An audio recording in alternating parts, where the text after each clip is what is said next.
একদিকে ইসরায়েলি বাহিনীর বর্বরতা, অন্যদিকে প্রকৃতির সঙ্গে লড়াই। দুর্দশা পিছু ছাড়ছে না গাজার বাসিন্দাদের। স্থানীয় সময় শনিবার গাজার দক্ষিণাঞ্চলের খান ইউনিস ও গাজা সিটিতে আঘাত হানে তীব্র ধূলিঝড়। ক্ষতিগ্রস্ত হয় বাস্তুচ্যুত ফিলিস্তিনিদের অস্থায়ী ত্রাণ শিবির। প্রবল বাতাসে উড়ে যায় বহু তাঁবু। ছিন্ন বিচ্ছিন্ন হয়ে পড়ে অস্থায়ী আশ্রয়গুলো। রাস্তায় ধুলির ঝাপটা আর ধ্বংসাবশেষের মধ্যে নিরাপদ আশ্রয়ের খোঁজে ছুটতে থাকে পরিবারগুলো। দীর্ঘ সংঘাতে ঘরহারা হাজারো মানুষ নতুন করে পড়েছেন প্রকৃতির নির্মম আঘাতে।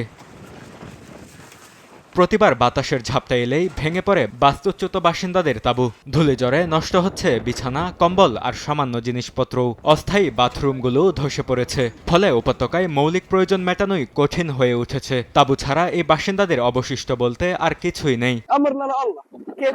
আমাদের ভাগ্য এখন আল্লাহর হাতে। তাঁবুগুলো ভেঙে গেছে, আমাদের পুরো জীবনই যেন ভেঙে পড়েছে। এই তাঁবুগুলোই আমাদের একমাত্র আশ্রয়। তাঁবু ছাড়া আমাদের কিছুই নেই। বালুর কারণে আমাদের জিনিসপত্র নষ্ট হয়ে যাচ্ছে।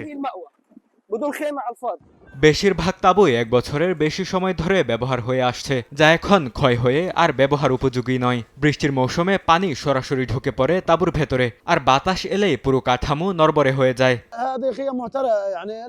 এই তাঁবুগুলো আগেই জীর্ণ হয়ে গেছে। প্রায় 1 বছর বা 1.5 বছরেরও বেশি সময় ধরে এগুলো এখানে আছে। বৃষ্টির পানি সরাসরি আমাদের মাথার ওপর পড়তে থাকে, আর বাতাস উঠলেই সবকিছু যেন উড়ে যায়।